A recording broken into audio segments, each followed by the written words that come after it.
Let's talk about multiplicity of zeros and the rational zeros theorem. We've already discussed multiplicity a little bit in the previous section when we were talking about the even and odd powers of x minus c theorem. What multiplicity is it's the number of times a zero shows up in the total list of zeros for a particular polynomial.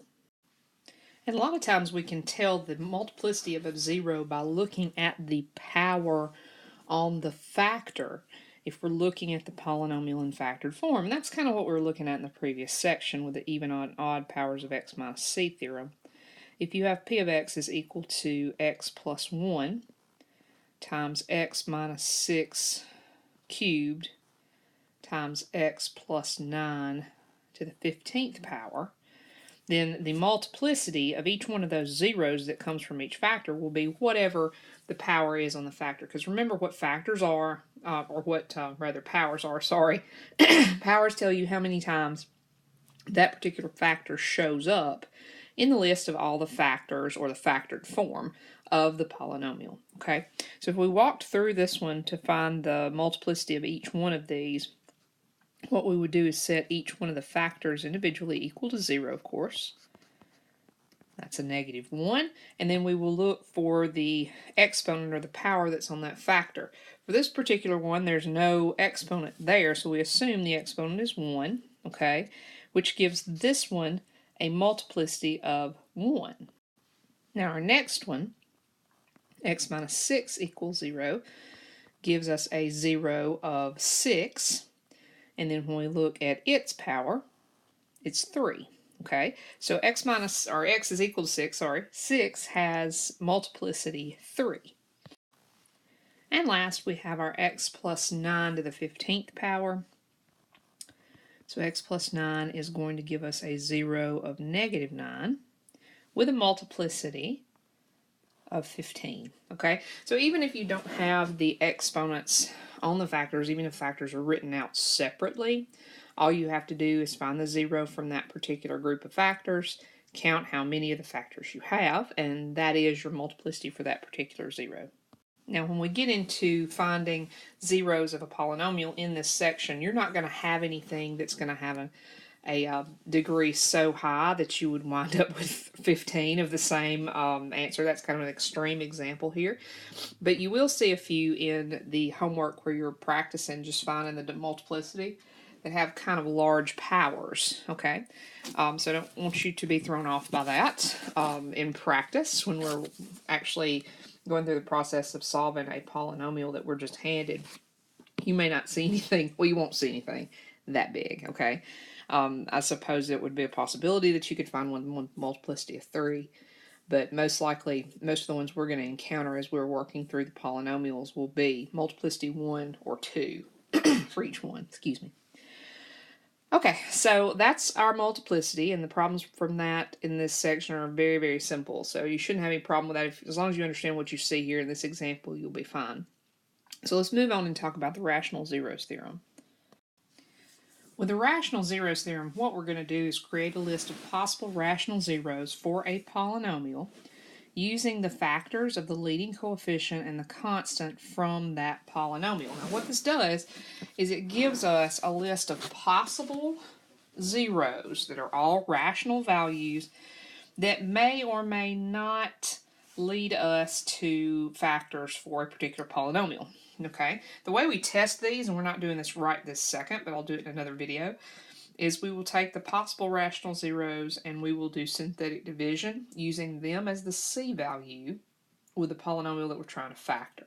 Okay, so that's where we're headed. For right now, we're just finding the rational zeros. All right, these are really easy.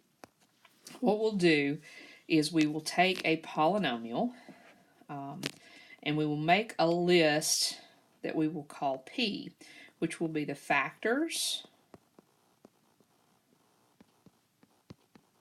of the constant term. And then we'll make another list we call Q that will be factors of the leading coefficient.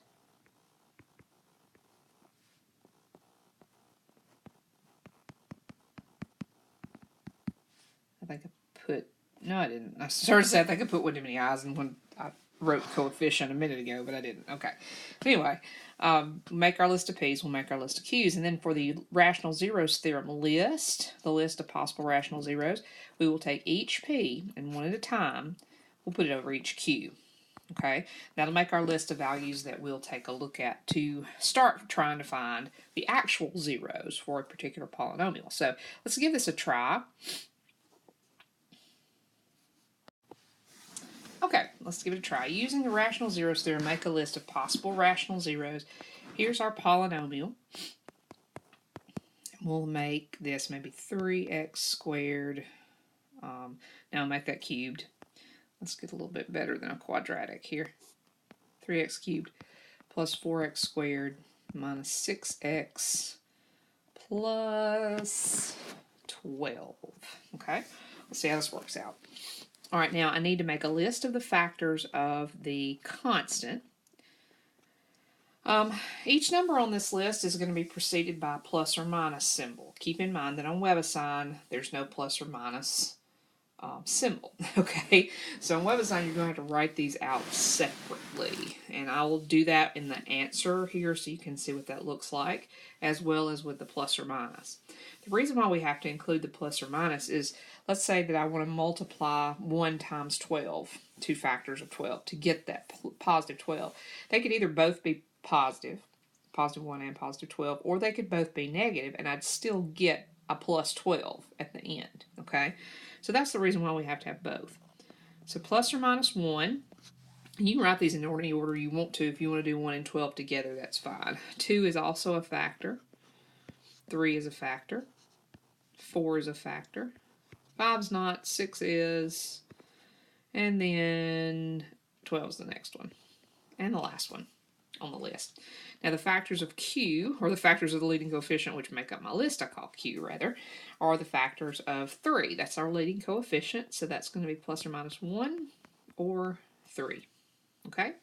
Now to make our master list, P over Q, each P over each Q. Now what I usually do is take one P value at a time, okay, and set them over the first Q. Then go back to the beginning of the P list again and set each one over the second Q.